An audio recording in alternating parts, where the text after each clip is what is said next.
tena tuchangie tena kalupao kamweka maharagi. Vile vile na kalupao kamweka wali.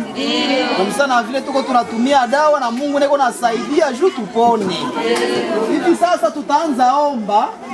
Tukishamaliza omba ndio kila mtu anapita wanamservire sasa. Mnyamaza tunasali. Mnyamaza tunasali. Mnyamaza vipi? Mtakatifu Mungu mwenye kukaa pa kuinuka, tunalisifu jina lako kwa sababu wewe ni mwema. Mkoa yetu sio kawaida ya kukua hapa, lakini ulipendezwa kukua hapa. Tumeonekana ndani ya kituo cha afya ya Mungu kwa sababu uzima unatoka kwako.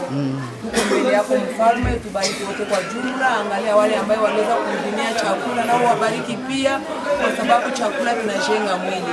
Hospitali yetu naitia ndani ya mikono yako, waganga wote na watia ndani ya mikono yako. Wenye moyo mwema kama huu Mungu, uzidi kuwazidishia nguvu na ujuzi ya kutambua wadhaifu na mahali ambapo kuna noma. Asante Mfalme mwema, chakula ni mbele yetu, kibariki, kitakase, kipate kuleta afya ya mwili kama vile ya roho. Asante Mungu, mchana ni mrefu, tabariki machache ni katika jina la Yesu. Amen.